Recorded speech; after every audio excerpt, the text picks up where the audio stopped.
કોબીના ઘૂઘરા.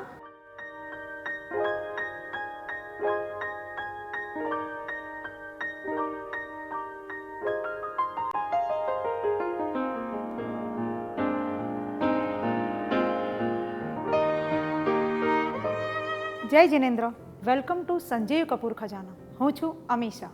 આજે હું આપ સૌ માટે લાવી છું જૈન રેસિપીનો ખજાનો. આજે આપણે અહીંયા બનાવીએ છીએ કોબીના ઘૂઘરા. ઘૂઘરા સાંભળીને તો મોઢામાં પાણી સૌ કોઈને આવી જાય છે, કેમ કે દિવાળીમાં લોકો મીઠા ઘૂઘરા ખાય છે, પણ અહીંયા હું તીખા કોબીના ઘૂઘરા બનાવું છું.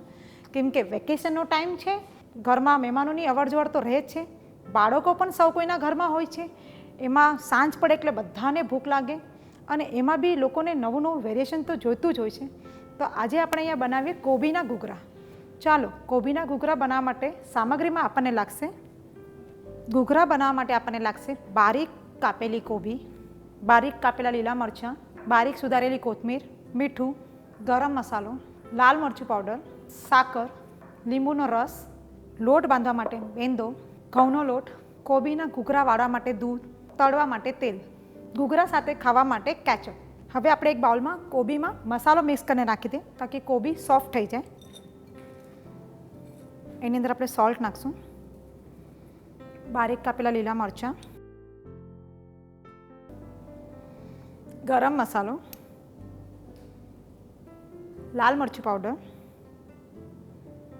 થોડું ગળપણ માટે સાકર અને લીંબુનો રસ, જેનાથી ગળપણ અને ખટાશ આવે તો ઘૂઘરા ખાવાની ખૂબ જ મજા આવે. હવે આ બધું મિશ્રણ આપણે મિક્સ કરી લઈશું.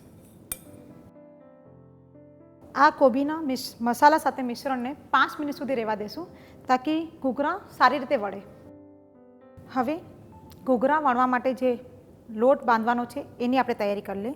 એની માટે આપણે લઈશું મેંદો, ઘઉંનો લોટ, થોડું મોણ માટે તેલ,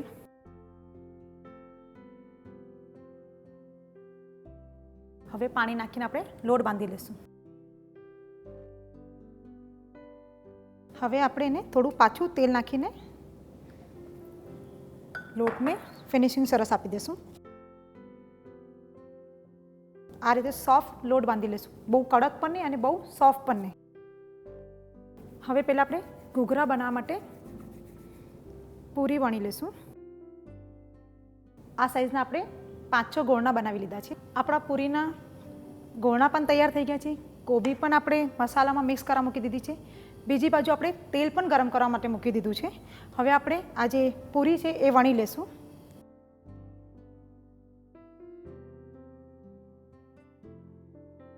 આ સાઈઝની આપણે બધી પૂરી વણી લઈશું. આ જે કોબીને આપણે મસાલા સાથે 5 મિનિટ માટે પલાળવા માટે રાખી હતી એ પ્રોપર સોફ્ટ થઈ ગઈ છે. હવે આપણે એનું બધું પાણી નિતારી લઈશું.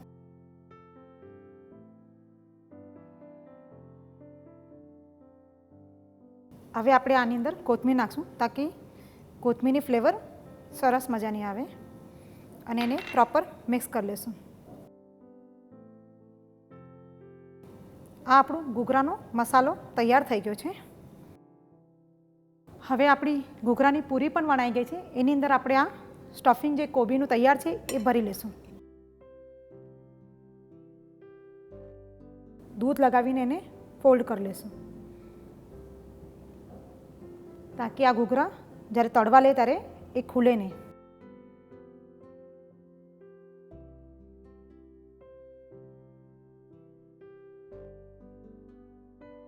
હવે આપણે આ રીતે જેમ દિવાળીના ઘૂઘરા વાળીએ છીએ એ રીતે આપણે આ ઘૂઘરા વાળી લઈશું. આ રીતે આપણે એની ડિઝાઇન બનાવતા રહીશું. આ રીતે આપણે બીજા બધા ઘૂઘરા વાળી લઈએ. આ આપણા બધા ઘૂઘરા તૈયાર થઈ ગયા છે. તેલ પણ અહીંયા ગરમ થઈ ગયું છે. હવે આપણે ફાસ્ટ ગેસ પર નાખશું અને ધીમી આંચ પર તળશું. આ ઘૂઘરા આપણે ધીમી આંચ પર તળી લીધા છે, અને ગુલાબી પણ થાય ત્યાં સુધી આપણે એને તળતા રહીશું, તાકી અંદરનો જે લોટ હોય એ કાચો ન રહે અને એનું સ્ટફિંગ પણ પ્રોપર તૈયાર થઈ જાય. આ આપણા કોબીના ઘૂઘરા તૈયાર થઈ ગયા છે. હવે આપણે એને એક ડીશમાં કાઢી લઈએ. આ આપણા કોબીના ઘૂઘરા તૈયાર થઈ ગયા છે. હવે આપણે એને એક ડીશમાં સર્વ કરી લઈએ.